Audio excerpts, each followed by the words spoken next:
Olá, tudo bem? Seja bem-vindo ao nosso curso de crescimento. Essa é a nossa última aula, ou seja, a respeito desse curso, esse é o nosso último encontro. E nós estamos aqui numa caminhada muito especial.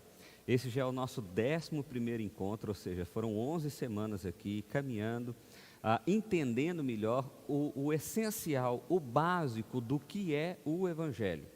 Então nós já falamos sobre o ser de Deus, nós já falamos sobre o homem, nós já falamos sobre o pecado, a queda, o que isso significa, sobre o processo de salvação, como ele se deu, como a Trindade atua nesse processo de salvação, falamos sobre o juízo final, falamos sobre a nova vida, falamos sobre o que é essa igreja, quais são as características, quando que o pacto de Deus com o seu povo começou, falamos sobre a história, uma abordagem bem ampla, tentando entender quando a igreja começou e o que nós somos hoje. E hoje, no nosso último encontro, nós vamos estudar sobre esse tema aí, pentecostalismo, neopentecostalismo. Nós vamos tentar entender por que dentro da igreja evangélica existem práticas tão diferentes uma das outras e existem igrejas tão diferentes uma das outras, se afinal de contas todas dizem que são adoradoras do mesmo Deus e seguem a mesma Bíblia. Ou seja, se o livro referência é o mesmo, por que as práticas às vezes são diferentes? Então eu quero começar dizendo para você o seguinte: a primeira coisa que tem de diferente nas diferentes igrejas protestantes evangélicas que existem é a sua origem, é quando elas começaram, quando elas se organizaram institucionalmente. Então você vai ver aí que a gente tem os históricos. Dentro dos históricos nós temos os reformados, que foram aquelas igrejas que nasceram no berço da reforma protestante, que nós já tratamos aqui, e seguindo especificamente aquela teologia que foi desenvolvida naquele período, e assim existem até hoje. É o caso dos presbiterianos, é o caso dos batistas, é o caso dos congregacionais. Nós também temos os luteranos, que tiveram a sua origem ali também, na época da reforma protestante, com Martinho Lutero, e os anglicanos, que nós também já falamos aqui, a igreja da Inglaterra. Todas elas então tiveram a sua origem naquele momento ali, pelo menos no que se diz respeito à questão institucional. Nós temos os pentecostais, que vieram anos depois, nós vamos aprofundar isso aqui melhor. É o caso da Assembleia de Deus, da Deus e Amor, e nós temos os neopentecostais, é o caso de denominações como Universal, Mundial, Fonte da Vida, Sara Nossa Terra e outras que a gente vai ver aqui, tá bom? Qual é a diferença já, onde que começa a diferença de uma igreja para outra? A diferença já se dá no sistema de governo, ou seja, na maneira que elas são administradas. Você tem os episcopais, que é isso? É quando uma pessoa manda, você tem um bispo, ou no caso hoje é muito comum ter um apóstolo ou um pastor. Esse é o caso das igrejas pentecostais em geral, ou seja, Assembleia de Deus, Deus e Amor, são igrejas que normalmente você tem uma figura, uma pessoa aonde o poder ali administrativo está centralizado. É o caso da Igreja Católica, né? O Papa é o grande líder da igreja, e é o caso da Igreja Anglicana, que no caso é o rei ou a rainha da Inglaterra, que é o grande líder da igreja. Você tem os congregacionais. Quem que são esses? São os batistas e a Igreja Cristã Evangélica, como exemplo. Quem são esses? É o caso que a Assembleia decide tudo. Então, nesse sistema de governo aqui, o poder está no povo o tempo inteiro. Então, sempre é necessário fazer uma assembleia para que a assembleia decida sobre as questões administrativas da igreja.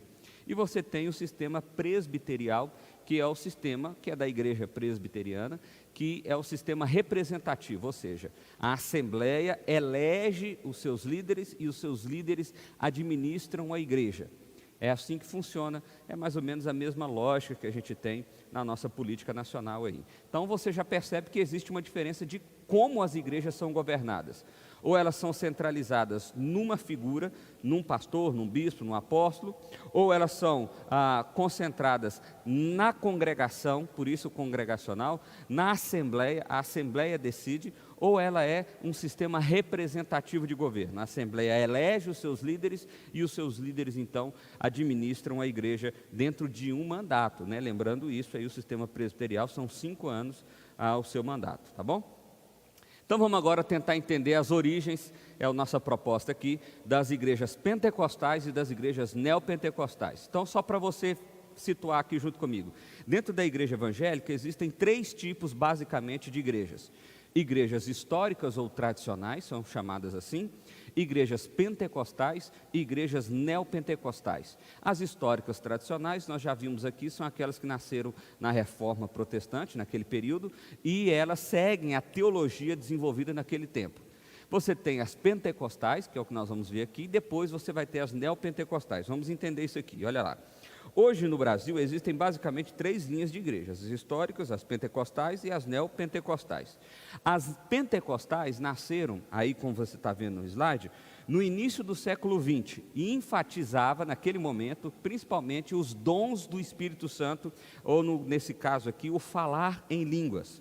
E depois, anos mais tarde, já na década de 70, 80, 90, nascem as igrejas neopentecostais, que é um movimento já mais recente, que está muito ligado à ideia de teologia da prosperidade e batalha espiritual. Vamos aprofundar esse negócio aqui, olha só. O movimento pentecostal, olha esse slide aí, surgiu no ambiente religioso dos Estados Unidos do século XIX, onde o avivalismo, ou seja, atividades voltadas para a promoção de uma vida espiritual mais intensa e fervorosa, se tornou uma característica permanente no cenário religioso norte-americano. Então, no fim do século XIX, início do século XX, estava começando esse período, ou tendo um período de avivamento, um chamado a um fervor espiritual muito grande. E no ano de 1900, olha aí esse slide, tem um professor chamado Charles Fox Parham. Ele cria um instituto na cidade de Topeka, nos Estados Unidos, na região central dos Estados Unidos, e por cerca de 10 anos ele vinha ensinando sobre a glossolalia. O que Fox Parham ensinava? Fox Parham ensinava que a glossolalia, ou falar em línguas, era justamente um sinal do batismo no Espírito Santo, e que esse era um sinal necessário para todos os cristãos que se aprofundavam no Espírito Santo. Então ele dizia o seguinte: olha, você tinha a primeira experiência da conversão, o entender o Evangelho, e depois, à medida que você era enchido do Espírito Santo, você então tinha uma segunda experiência, que era ser cheio do Espírito Santo. E qual é a evidência dessa experiência, segundo Fox Parham? Era o falar em línguas, que também é conhecido como glossolalia. Você já deve ter visto, se você é de uma igreja assim, ou já deve ter participado de um culto assim, onde as pessoas começam a falar algumas línguas que são ininteligíveis, ou seja, dentro do nosso escopo intelectual não é possível entender. O problema aqui, meus irmãos, é que a primeira vez que essa doutrina é ensinada como doutrina é justamente com esse senhor aqui, chamado Charles Fox Parham. Ele que é o responsável por trazer esse dogma para a realidade da igreja. Pastor, então não existia experiências de glossolalia antes na história? Existiu pontualmente. Se você quer aprofundar esse tema, eu sugiro para você ter um livro chamado E as Línguas. O autor é Anthony Huckman. Você vai ter facilidade em encontrar esse livro aí. E as Línguas, Anthony Huckman. O que acontece? Você vai ver que ele vai fazer uma abordagem histórica e teológica sobre o assunto, e você vai ver que pontualmente, em alguns momentos da história, aconteceram movimentos assim. Agora, a grande diferença aqui é que não era dogma, não era doutrina, não era como o Fox Parham está ensinando. Olha, se você é um cristão real e verdadeiro, o Espírito Santo habita em você, e você é cheio do Espírito, necessariamente você precisa falar em línguas. É isso que estava sendo ensinado. E o grande responsável, olha esse próximo slide aí, para que de fato esse movimento acontecesse, foi esse carinha chamado Seymour, um pastor negro de Los Angeles que foi estudar com Fox Parham. Aqui uma curiosidade: aquele momento era um momento de segregação racial, então Seymour não podia ficar dentro da sala de aula, ele tinha que ficar do lado de fora da sala de aula, porque ele não podia estar no mesmo ambiente que brancos. Mas ele ali, do lado de fora, aprendeu com Fox Parham e voltou para Los Angeles. E ali, na Rua Azusa, ficou famosa essa rua, começou então esse movimento que é chamado de movimento pentecostal, ou seja, o falar em línguas como a consequência de encher-se do Espírito Santo, ou do batismo do Espírito Santo. E esse ficou conhecido como o avivamento da Rua Azusa. Esse movimento se tornou muito conhecido nos Estados Unidos, saiu na imprensa da época, e desse movimento surgem 2 missionários que vêm para o Brasil, vêm plantar uma igreja aqui. E qual é a igreja que eles plantam? A Igreja Assembleia de Deus.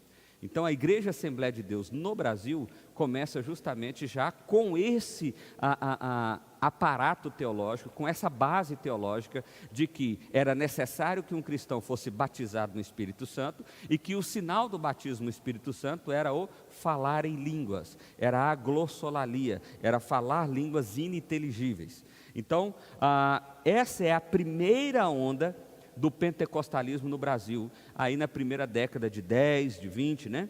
Você vai ver que nesse período surge a Congregação Cristã do Brasil e a Assembleia de Deus, que foram missionários que vieram dos Estados Unidos, impactados por esse movimento do avivamento da Rua Azusa. A ênfase era falar em línguas como sinal do batismo do Espírito Santo. Essa era a igreja pentecostal nesse momento aqui. Isso era ser pentecostal, era falar em línguas como sinal do batismo no Espírito Santo. Só que aí, na década de 50, na década de 60, chega o que é chamado de nova onda desse movimento pentecostal. Essa segunda onda que vem aí, olha esse slide aí, década de 50, década de 60, houve uma fragmentação no campo pentecostal e surgiram, entre outros, 3 grupos ainda ligados ao pentecostalismo clássico. Surgiu a Igreja do Evangelho Quadrangular, a Igreja Evangélica Pentecostal Brasil para Cristo e a Igreja Pentecostal Deus é Amor. E agora há um acúmulo. Se antes a ênfase era o batismo do Espírito Santo e o sinal disso, falar em línguas ou a glossolalia, agora além do batismo do Espírito Santo, também existe a ideia de curas extraordinárias. É nesse período aqui, na década de 50, na década de 60, que começam os movimentos de curas. Talvez você tenha participado disso em algum momento. Você via pessoas ao redor de estádios, de ginásios, e existia uma pessoa ali então que tinha o chamado dom de cura, e pessoas emagreciam imediatamente, nascia dentro de ouro, enfim, acontecia uma série de coisas ali, e esse movimento então chamado de a segunda onda pentecostal. Então, observe que ser pentecostal agora já não era só falar em línguas, né? Agora também era falar em línguas e ter o dom de cura e participar de movimentos de cura. E aí na década de 70, na década de 80, tem um terceiro movimento dessa onda pentecostal. Esse terceiro movimento, ele já ficou conhecido como neopentecostalismo, novo pentecostalismo, é isso que significa. Então, nesse período surge a Igreja Universal do Reino de Deus, nesse período surge a Internacional da Graça, surge a Igreja Renascer em Cristo, e desse período surgiram outras diversas igrejas, como a Sara Nossa Terra, Comunidade Fonte da Vida, a Igreja Paz e Vida, e outras tantas igrejas independentes. Qual é a ênfase aqui agora? A ênfase aqui agora é na prosperidade, é a teologia da prosperidade. A ênfase aqui agora é de que Deus nos fez herdeiros dos céus, e Deus nos fez herdeiros da terra, e de que tudo que nós fazemos vai prosperar, e de que se não prospera é porque existe algum problema. Então, observa que o movimento pentecostal, ele foi se transformando ao longo desses anos. Primeiro, era com base naquilo que Parham tinha ensinado, Fox Parham tinha ensinado. O cristão precisa ser batizado no Espírito Santo, e o sinal do batismo no Espírito Santo é o falar em línguas. Isso é tão forte, meus irmãos, até hoje em algumas igrejas, que se algumas pessoas não falam em línguas, elas não podem assumir liderança dentro da igreja. Algumas igrejas atuam assim até nos dias de hoje. Depois veio a ênfase dos dons, especialmente os dons de cura. E depois veio então a teologia da prosperidade. Essa teologia da prosperidade aqui já é tido como uma terceira onda, onde nasce um novo pentecostalismo. Hoje, dentro das igrejas pentecostais, existe um movimento de voltar ao pentecostalismo clássico. O que seria isso?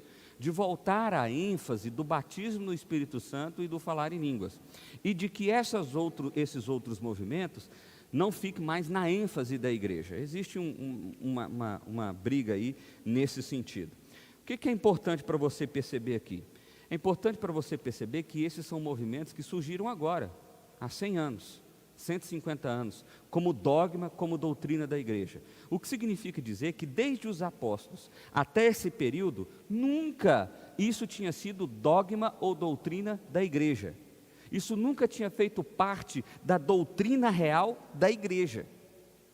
A segunda coisa que você precisa perceber é que o falar em línguas, ele é extremamente discutível quando a gente faz uma análise exegética profunda. A primeira coisa é que Atos capítulo 2 não está falando de línguas ininteligíveis. Se você vai lá para Atos capítulo 2, você vai ver que ali está sendo narrada a descida do Espírito Santo. O Espírito Santo está vindo. E esse evento é tão maravilhoso quanto a vinda de Cristo Jesus. Ou seja, nós estamos falando, o que está sendo narrado ali é que a segunda pessoa da Trindade está vindo para a terra. Está vindo habitar no meio do seu povo. E ali a narrativa conta 3 eventos. 3 coisas extraordinárias aconteceram. A primeira delas, o som de um vento muito forte, ou seja, todos ali perceberam o som de um vento. Não é que tinha vento, não tinha vento nenhum, mas o som era como se fosse um vento fortíssimo passando pelas pessoas. Primeiro evento extraordinário. Segundo evento extraordinário, surgiram fogo sobre a cabeça dos discípulos, sobre a cabeça dos seguidores de Cristo, línguas como de fogo. Segundo evento. Terceiro evento, eles começaram a falar em outras línguas, mas ali está muito claro que não eram línguas ininteligíveis, eram línguas maternas. E inclusive o texto bíblico traz lá quais são as línguas. Eram 14 nacionalidades diferentes. Então, era como se a gente estivesse dizendo que os apóstolos começaram a falar em italiano, em espanhol, em inglês, em russo, em alemão e por aí vai.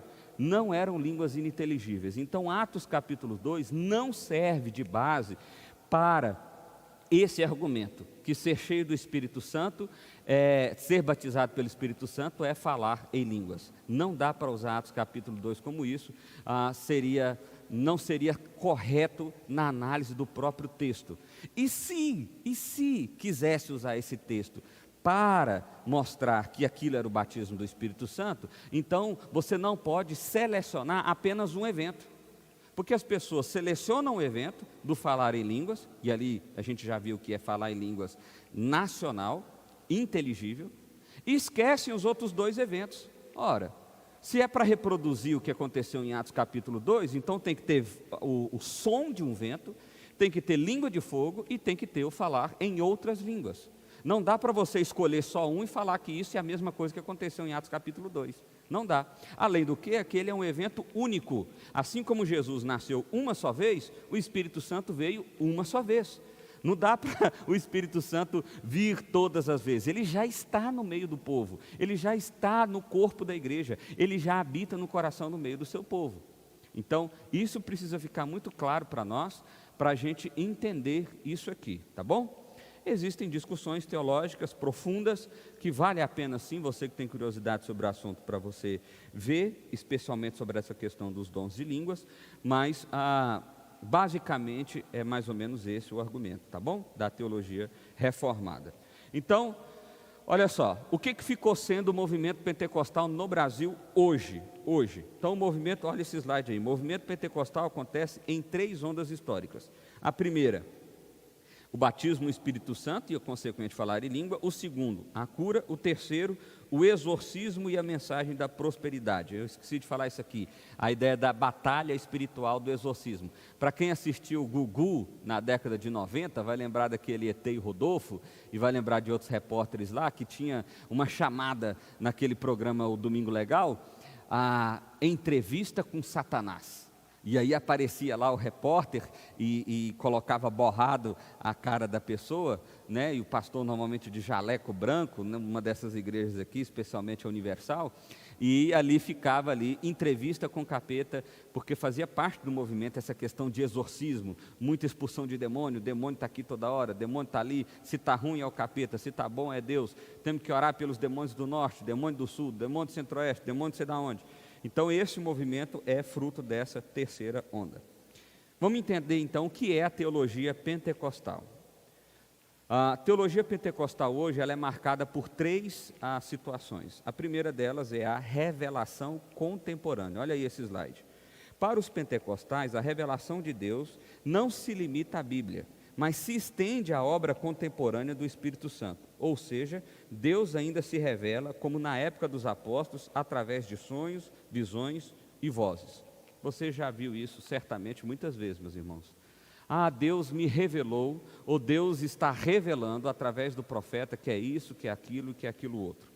E qual é o problema aqui? O problema não é dizer que Deus atua ou faz nos dias de hoje. Nós não queremos limitar Deus aqui de forma nenhuma.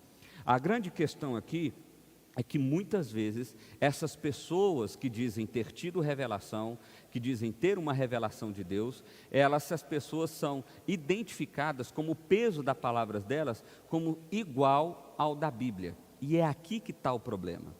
Porque quando a gente faz isso, nós estamos desconsiderando que estamos ouvindo isso de um homem. E nós também estamos desconsiderando que a Bíblia é uma revelação completa. Isso significa que Deus não tem nada a se revelar mais. Deus já se revelou de maneira plena, total, completa. Lembra quando nós vimos aqui? Cristo é a plenitude dos tempos, Cristo é a revelação plena de Deus. Então não há nada para ser revelado sobre Deus.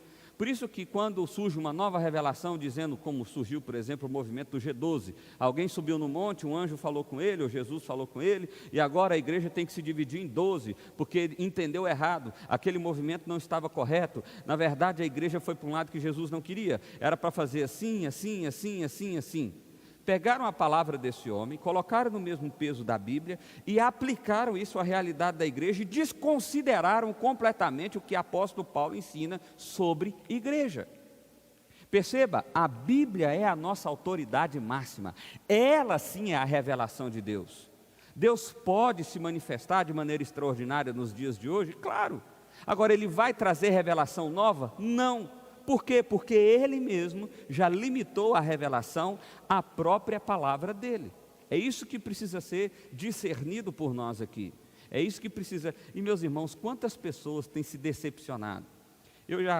Várias histórias que já aconteceram com pessoas próximas a mim, ou comigo mesmo, em que o que me intriga é que as pessoas ficam chateadas com Deus, ou seja, um profeta, ou um dito profeta, vai lá, traz uma dita revelação de Deus, a pessoa acredita naquilo, aquilo não acontece, e o que ela faz?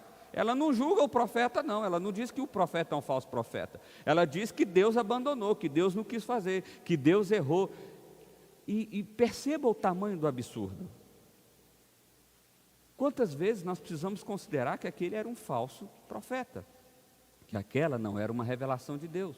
A Bíblia nos ensina, através do povo da igreja de Bereia, que nós devemos julgar, com base na palavra de Deus, aquilo que as pessoas dizem ser de Deus. Então você quer saber se o que está sendo dito para você é Deus que está falando mesmo? A palavra de Deus é o seu centro de julgamento. É a partir dela que você vai discernir se algo é de Deus ou se algo não é de Deus. Todas as vezes que alguém disser algo para além da Bíblia, ou que confronta a Bíblia, ou que traz desarmonia para aquilo que a própria Bíblia diz, claramente, meu irmão, é um falso profeta, ou no mínimo, é uma pessoa má intencionada. Então fique com o coração em paz nesse sentido. A Bíblia é a nossa revelação. A revelação contemporânea, ela não pode ser adotada como um dogma, uma doutrina da igreja. Perceba como isso é perigoso. Como isso é perigoso e como muitos de nós, talvez você está vendo esse vídeo e você já esteve seu coração chateado justamente por causa disso aqui. Mas sim, essa é uma realidade dentro das igrejas pentecostais nos dias de hoje. Segunda realidade, o batismo com o Espírito Santo. Então, o batismo com o Espírito Santo é considerado pelos pentecostais como a segunda bênção, pela qual o crente tem acesso aos dons espirituais. Um sinal evidente do batismo pelo Espírito Santo para os pentecostais é a glossolalia, o falar em línguas ininteligíveis. E aqui uma ressalva, a Bíblia diz que quem atua, nós já vimos isso aqui em aulas anteriores, se você está vendo essa aula pela primeira vez, ou se você já está aqui, volta, tem mais 10 aulas aí para trás. Então, nós já vimos aqui que quem atua para descortinar os nossos olhos, para abrir o nosso entendimento, quem regenera os nossos corações, nos faz nova criatura, é o Espírito Santo de Deus. E o que isso significa? Significa que quando somos convertidos por Deus, através da obra do Espírito Santo de Deus, o Espírito Santo de Deus passa a atuar em nós.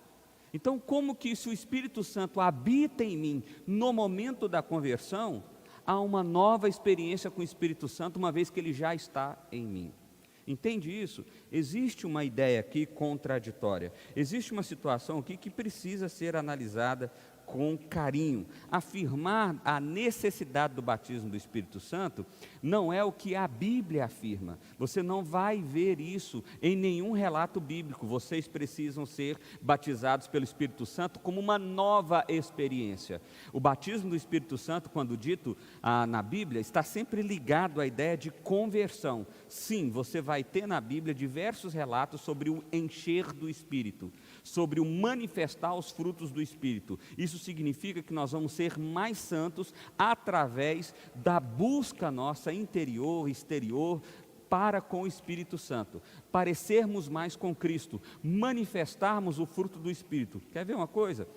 O que seria de fato ser cheio do Espírito Santo? É manifestar os frutos do Espírito. Que frutos são esses? Amabilidade, bondade, misericórdia, são coisas que refletem a santidade de Cristo, e não necessariamente falar em línguas ininteligíveis, tá bom? E aqui eu não quero mais uma vez restringir a atuação de Deus.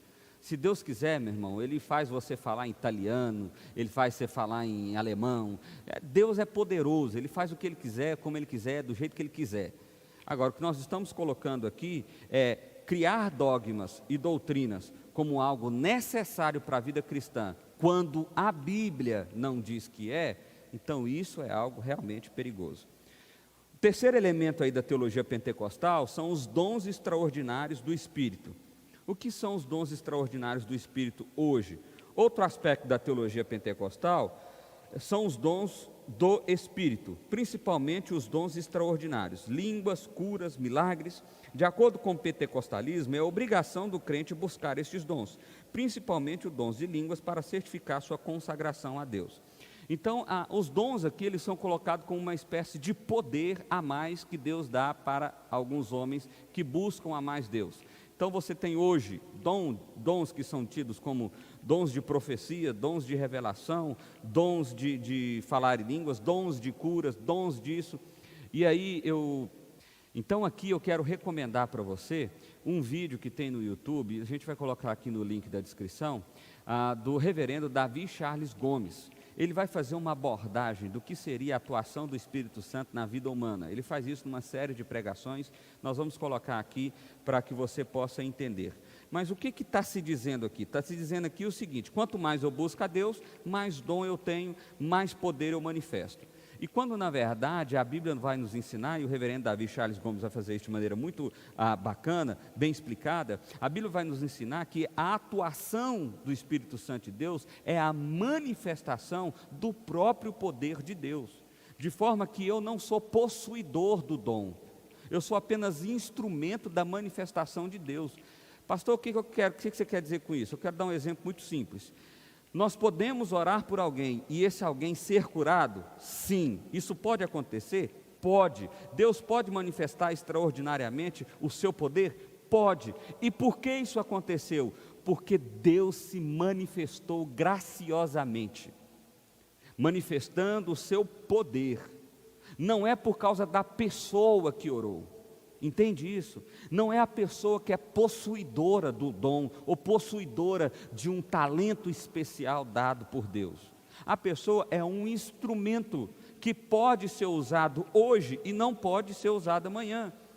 Quem que determina isso? A soberania de Deus, a vontade de Deus. Muitas vezes nós colocamos pessoas em pedestais, meus irmãos, isso é um absurdo. Você pensar que uma pessoa tem o dom e que ela então vai curar todo mundo. Não, Deus manifesta a sua graça soberanamente conforme o seu desejo e a sua vontade. Isso repousa sobre Deus, não é sobre a pessoa que ora.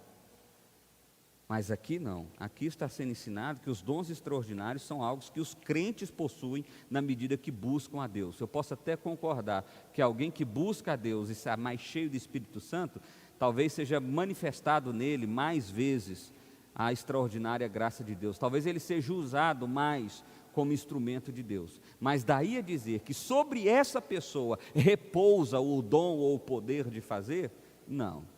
Não, isso não é bíblico. Aliás, eu diria que isso é uma ofensa para com o ser de Deus, que Ele sim é dono de todo o poder. Então o que a Bíblia nos ensina é que Deus, Espírito Santo, manifesta os dons de Deus. Os dons são deles, não são dos homens.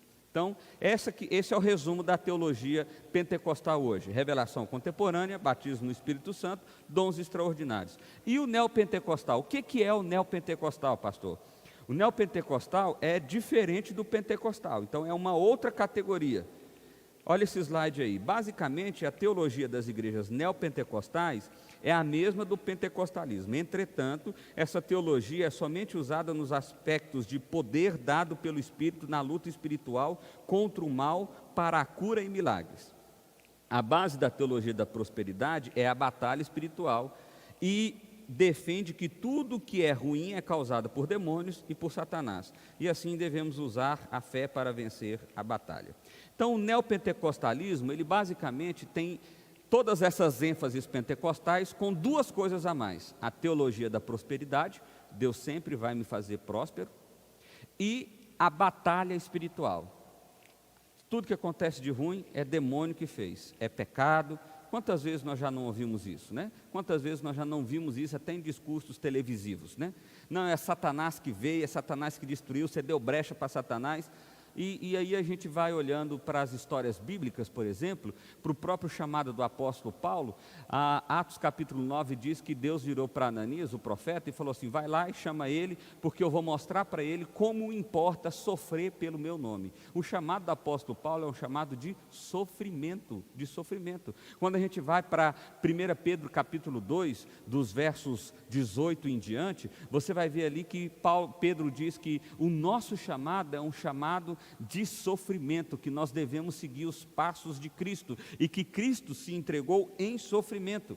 Quando nós vamos ver as próprias palavras de Jesus, ele diz que aquele que vem após ele, pega a sua cruz e segue ele. O caminho de cruz não é um caminho diferente do sofrimento. Então perceba que afirmar que Deus sempre vai me fazer próspero, Deus sempre vai me fazer vitorioso, Deus sempre vai me fazer vencer, é um discurso antibíblico, inclusive com as narrativas dos personagens bíblicos, inclusive com a pessoa de Jesus, que venceu por meio do sofrimento. Então não, meu irmão, Deus pode fazer próspero sim, e Ele faz isso de maneira graciosa, de maneira soberana, mas Ele pode não te fazer próspero. Independente se você vai ter prosperidade material ou não, acredite, o caminho que estamos percorrendo aqui é um caminho de sofrimento. Mas hoje a teologia neopentecostal, ela evoluiu, vamos dizer assim. Na verdade ela involuiu, mas ela acrescentou alguns elementos. Olha aí esse slide aí. Ela acrescentou 3 elementos. Primeiro é a confissão positiva, é a fé na fé, não é a fé em Deus. Você já ouviu aquele negócio assim, o pastor orou por alguém e a pessoa não foi curada, o que o pastor diz? Você não teve fé o suficiente. Ou seja, o que o pastor está afirmando ali é que o que cura é a fé, não é Deus. Então, outro exemplo dessa confissão positiva é o famoso eu declaro, eu determino. Isso aqui, meu irmão, isso aqui não tem nada a ver com a Bíblia. Isso aqui foi tirado de um pensamento empresarial, de autoajuda, que veio lá dos Estados Unidos e foi incorporado a uma vida religiosa. Essa questão, você já deve ter visto isso em filmes, pessoas que ficam ouvindo fita de autoajuda e reafirmando as verdades para que ela se torne uma verdade. Você é bonito, você é bonito, você é bonito, você é bem sucedido, você é bem sucedido, você é bem sucedido, você vai fazer uma venda, você vai fazer uma venda, você vai fazer uma venda. Pegaram esse discurso, colocaram dentro do aspecto religioso e pior, transformaram numa verdade bíblica, sendo que não é. Então a confissão positiva nunca foi algo dentro dos parâmetros bíblicos. Você dizer que você determina que a vitória acontecerá, isso não significa nada, porque o que vai determinar a vitória de acontecer ou não é Deus, é a vontade de Deus, é Ele querer fazer ou não fazer, isso está dentro do propósito de Deus em fazer ou de não fazer. O que nós fazemos é submeter a nossa vontade a Ele, e não impor a nossa vontade a Ele. A confissão positiva, ela tira o aspecto de Deus e ela diz o seguinte: quanto mais você acredita, mais acontece. Então já não é Deus mais o elemento transformador, é a própria fé. Por isso, fé na fé. E a teologia neopentecostal tem muito esse discurso, e você, se já participou, algum dia você pode identificar esses elementos ali. Outra coisa que tem na teologia neopentecostal de hoje é a chamada homem divino. O que significa disso? Deus era Adão manifestado em carne. Então, somos um com Cristo, somos Cristo, todas as coisas foram postas debaixo dos nossos pés. Um discurso que você vai ver isso aí é o discurso normalmente quando as pessoas dizem assim: eu fui feito para a cabeça e não por cauda, porque eu vou pisar sobre todas essas coisas que estão contra mim, eu vou vencer os meus inimigos. E aí a pessoa manifesta como se ela já fosse herdeira de fato, no sentido de que se ela fosse dona de tudo que está aqui, no sentido de que ela fosse o próprio Cristo. E ela esqueceu, meu irmão, que Paulo, Pedro, Jesus aponta-nos para uma vida eterna. Quando Jesus fala, por exemplo, em Mateus capítulo 5, verso 10 até o verso 12, sobre bem-aventurado aqueles que são perseguidos, porque deles é o reino dos céus, ele diz o seguinte: olha, aqueles que são perseguidos injustamente devem se alegrar, porque a sua recompensa é muito grande nos céus. Esse chamado homem divino, esse conceito aqui, de que somos um com Cristo, de que somos Cristo e por causa disso todas as coisas estão debaixo dos nossos pés, estão vivendo como se a eternidade fosse aqui e agora, esqueceram que a eternidade prometida é para fora dessa realidade aqui. Terceiro ponto, o dualismo divino. O que é isso? Que Satanás e Deus têm igualdade de poder. Então o temor ativa Satanás da mesma forma que a fé ativa a Deus. Então, o que eles estão dizendo aqui? Você não pode ter medo de Satanás, você tem que ter fé em Deus. É mais ou menos isso. Só que, na verdade, o que estimula é justamente o contrário. Você vê que parece que em igrejas assim, o Satanás é quem corrobora os discursos, é quem dá a verdade, é quem autentica os discursos. Quantas vezes nós já não vimos pastores dizendo assim: olha aqui, Satanás. Recentemente eu vi um vídeo já antigo, e um pastor querendo falar mal de outra igreja, ele coloca o suposto endemoniado ali e pergunta: aquela igreja lá é sua? E o demônio: é minha sim, aquela igreja lá é minha. Tá vendo, irmão? Até Satanás está confirmando. Olha para você ver o nível de insanidade que às vezes nós chegamos. Meu irmão, Satanás e Deus não são iguais em poder. Nós não vivemos uma batalha entre Deus e Satanás. A luta de Satanás é contra os filhos de Deus, contra o seu povo.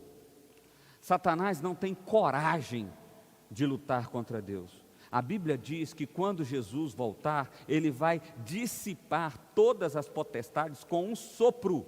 Só fazer, acabou. Encerrado o assunto. O que Satanás está querendo fazer aqui, meu irmão, é justamente conduzir o povo eleito de Deus, desvirtuar o povo eleito de Deus do caminho de santidade que Deus preparou para nós. A luta dele é conosco, por isso que ele nos tenta, por isso que ele tenta nos conduzir ao pecado, por isso que ele tenta nos desviar dos nossos olhos para com Deus. E nós não lutamos com Satanás pegando uma espada espiritual em chamas e saindo rasgando o demônio no meio. Não é assim que a gente luta com Satanás. A gente luta com Satanás quando a gente se aproxima de Deus, quando nós nos abrigamos nas asas do Altíssimo, quando nós nos parecemos mais com Cristo, quando nós nos enchemos do Espírito Santo e manifestamos as boas obras do Espírito Santo, ou os frutos do Espírito Santo. Então, para que os irmãos tenham uma ideia, a Igreja Presbiteriana do Brasil, igreja da qual eu faço parte, considerou igrejas neopentecostais como igrejas heréticas. Ou seja, Cristo já foi tão desvirtuado no discurso das igrejas neopentecostais, que é tão difícil ele ser identificado ali, que ele não pode ser considerado uma igreja irmã. Ele não pode ser considerado, essa igreja não pode ser considerada uma igreja correta.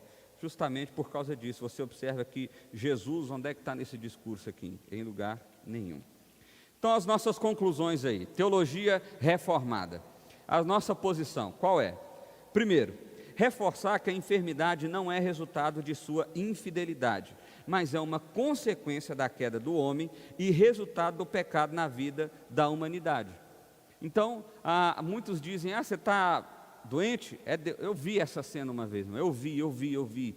Eu estava em Brasília junto com meu pai foi pegar um resultado de um exame, e eu estava ali aguardando a recepção enquanto ele entrava, e tinha 2 rapazes na minha frente, e um rapaz virou por outro e falou assim, olha só, saiu o resultado, é câncer na cabeça. E eu assustei com aquilo, e o rapaz do lado disse para ele assim, não, preocupa com isso não, basta você fazer uma campanha de 7 semanas, que isso aí vai resolver, isso aí é Satanás tentando tirar sua vitória. Que isso, meu irmão? Que discurso é esse? Nós estamos no mundo caído, sujeitos à queda que eles têm. Isso significa que nós estamos sujeitos a terremoto, a maremoto, a desastres, a pandemias, a epidemias, a doenças.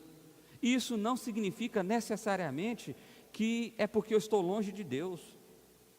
Isso significa que eu estou inserido em um mundo caído, que eu faço parte de um mundo onde essas coisas estão aí e eu sou vulnerável a elas. Eu não sou um Superman onde as doenças não me alcançam. Eu sou filho de Deus, por isso eu nunca serei doente. Não existe isso. Isso não é bíblico. Nós estamos no mundo caído, sujeito a todas as vulnerabilidades desse mundo. Segundo, que Cristo sofreu humilhação sem comparação na terra, e não foi porque se distanciou de Deus, pelo contrário, porque cumpriu a vontade de Deus, está lá em Lucas 22, 42. Assim também, todo aquele que confessar a Cristo e buscar a vontade do Pai, passará por sofrimento na terra. Mateus 5, 10 a 12, o texto que eu falei agora para vocês, 2 Timóteo 1 e 1 a 10. Meu irmão, o nosso chamado é um chamado de sofrimento, e nós vamos passar por isso. E perceba, o sofrimento, se ele fosse algo porque eu estou longe de Deus, ou porque eu estou sendo punido por Deus, então Cristo foi o que mais sofreu entre nós, o que teria sido que aconteceu com ele então? Cristo estava longe de Deus, sendo o próprio Deus, cumprindo a vontade de Deus, estava sendo punido por Deus? Na verdade, ele assumiu sim uma punição, mas foi a nossa punição pelo pecado. Foi os nossos erros que ele carregou naquela cruz, e fez de forma voluntária.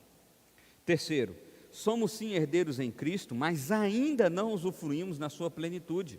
Não podemos exigir aquilo que ainda não nos foi dado. Não podemos tomar posse daquilo que faz parte do nosso futuro. Mateus 12, Romanos 8.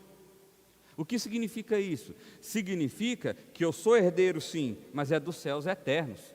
Isso significa que eu já sou herdeiro de Cristo hoje, mas ainda não desfruto dessa eternidade plenamente. Nós já discutimos esse conceito aqui do já e ainda não.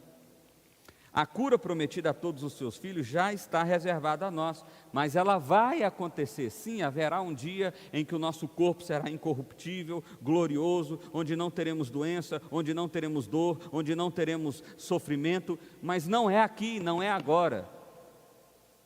É na nova vida, na nova Jerusalém, em plena comunhão com Cristo. Em último lugar, devemos prestar bastante atenção, pois nem todo milagre vem de Deus. 2 Tessalonicenses 2,9, o apóstolo Paulo diz que Deus permite que Satanás faça milagres e coisas extraordinárias, justamente para que os homens sejam enganados, ou seja, aqueles que não estão firmes em Cristo, sejam ludibriados, porque eles querem isso. Eles querem ter o seu coração enganado, então Deus permite. Então nem todo milagre, por mais extraordinário que seja, significa que é de Deus. Nem todo milagre. Pastor, como que eu posso discernir isso? Existem várias formas, mas eu quero apresentar apenas uma aqui. Perceba de quem é a glória. Se a glória é do indivíduo, se a glória é da instituição, se a glória é da cidade, se a glória é de qualquer outro que não seja de Cristo, que não seja de Deus, então provavelmente o que você está vendo, por mais extraordinário que seja, não é uma atuação de Deus. Satanás tem poder, nada que se compare a Deus, mas o suficiente para satisfazer o desejo egoísta do homem. Qual é a conclusão então, meu irmão? A conclusão do nosso curso, a conclusão da lição de hoje e a conclusão do nosso curso. Nossos olhos devem estar voltados para Cristo e sua obra. Nossa esperança deve estar em Cristo e sua obra. Nossa vida deve ser para Cristo. Resumindo, devemos ser cristocêntricos. Cristo deve ser o centro da nossa vida, Cristo deve ser a direção dos nossos passos, Cristo deve ser o alvo do nosso caminhar, Cristo deve ser a nossa vida. Nossa vida deve ser centrada em Cristo, ela deve ser cristocêntrica.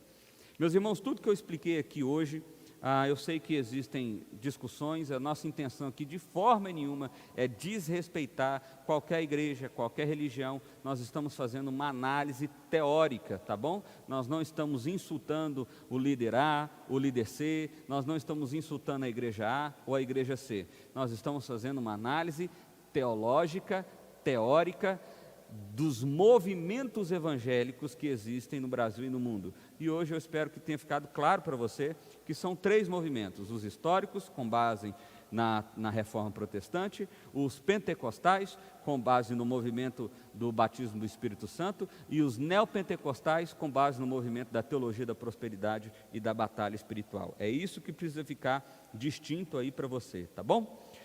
Eu quero fazer um agradecimento muito especial aqui ao pastor Rafael Correia Batista, meu colega, formamos juntos. Hoje ele é pastor lá na Igreja Presbiteriana de Tapetininga. E por que eu estou fazendo um agradecimento a ele? Porque ele é o idealizador de todo esse material que nós vimos aqui.